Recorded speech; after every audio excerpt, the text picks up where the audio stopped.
Alright guys, we are going to talk about the profession skills with, these will get introduced during season 1, or actually just a couple weeks before season 1 begins. I'm on my earlier profile, my 169 profile, but my 832 profile, if you're, it's getting ready to start season 1 2 weeks from now. And there are a lot of questions in there related to it, so I'm gonna do this video on basically what to expect from that. So you're gonna get this profession hall building 2 weeks before season 1 starts. Now I haven't opened up the present box, whatever yet on the other one, but basically this is what you're gonna get here. I'm gonna have that first, the book icon. So these are my acquired skills. Cooperative research, basically, it works just like the capital buff, but now to use it though, what I'm gonna do here is, I'm not gonna actually use it right now because I'm not ready to yet, but let's just say I wanna use it, and maybe this guy here. Honestly, usually I come over here to the member list and see who's actually online first. So then I see my R5 is actually online. Okay, he doesn't have the thing there. So I'm going to go ahead and zoom out just to demonstrate. There he is right there. Now, as I see his base right there, once he's done doing his rally stuff there and out of the way. Okay, now tap on his base there and you're going to see, of course, your normal garrison icon there. And then just to the side of it, you have that book icon. Go ahead and tap that. And from here, you got the profession skills. So now, cooperative construction. Now, I haven't built mine up, and I can actually reset and rearrange my skills, which I'll get to later. But yeah, if I want to use it even for myself, I need to select somebody else in my alliance to use it on as well. And then ideally, should be somebody who's ready to use it as well. Honestly, this alliance here, I tend to just whoever's online, because it's really hit and miss with who's actually online. But if you have a more large and like a more active alliance, it might be a good idea to find out who's actually ready to use it, and then find their base and use it on them. So I'll just get that use button, and then that'll give me just like a capital buff for the next hour. And then once that hour's up, it'll be unusable for the next 23.5 hours.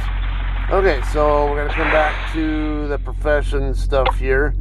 Now, these are just my own, so rapid production. You can use it to immediately gain 24 hours of production from your RSS buildings. Okay, so a lot of people don't believe in building up these RSS buildings. I have mine over here. Let me go ahead and collect all my resources first. Now, I believe in actually building them up more. And if you see here on my statistics, I have a lot of resources there. I don't have a problem with being lacking in RSS. In fact, I got headquarters 28 cooking right now on this profile, and you see I have plenty of RSS available. Not a problem at all. But that profession there, so let's just say all of my gold mines, or actually the gold mines are over here, or the smelters, whatever they produce over an entire 24-hour period combined, this rapid production skill, it'll produce that again. So if you can produce, like, let's just say 70,000 coins in a 24-hour period, then you'll get 70,000 coins every time this thing is done cooling off. You have to actually apply it. So see, I got just under 5 hours left on the cooldown on that one before I can use it again. And then build now, you can use it to immediately reduce all construction queue time by 600 minutes. That is 10 hours. And has just about a 2-day cooldown on it. So as you saw there, yeah, now I did use that. I believe, I don't know if it did it on my headquarters building, but that's basically how that one works. Research now, pretty much the same thing there, by 1,200 minutes. So even more, 20 hours there. Siege banner, that's one I have as well. You put it on an empty tile and it'll increase the durability damage of allies whose bases are within the banner's range by 100. Lasts 30 minutes and has a 3-day cooldown. Stack up to 5 times. Okay, so there are a lot of other not acquired skills here as well, like the buddy shield. I'm seeing people talking about a lot. Activate a shield for 1 hour for yourself or an ally with a 3-day cooldown. All right. Anyway, there's some other stuff in there. I mean, you can always screwball around with all this and see what it all means. Like frost mine. Deploy a frost mine on empty tiles in the original war zone. When triggered, it lowers the target's base temperature by 5 degrees and freezes it. Okay, that sounds like Season 2 stuff right there, because that's what Season 2 is about. Anyway, that's kind of the gist of that. Now, let's go ahead and go back in here, and we'll use this tie icon now. Alright, as you can see there, now you can select whichever one you want to pick. I just happen to choose engineer because I don't do a lot of player versus player type of battles. I'm not a big, huge, like on battle day, go find people to attack kind of player. I just don't think I have a strong enough set of squads to really be that much of an impact there. So I'd rather do the engineer stuff. But now I'm going to hit, actually before I do that, as you see here, I got level 41. Now, I got almost 1.1 million and a 1.25 million needed to get from level 41 to level 42.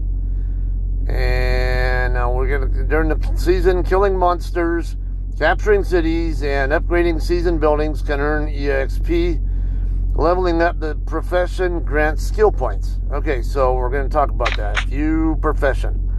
Alright, so we're going to start out, when you're just starting out on here, these are the only ones you're going to get. It's basically rapid production, so that same thing I was talking about earlier, and outstanding contribution. Donating tech helps increase the number of alliance contribution points earned without affecting contribution score. Okay, so that can help you a lot in the alliance store. And then once you get to skill level 5, these next two here will unlock. So extra mill, the effective daily freebie for stamina has been improved.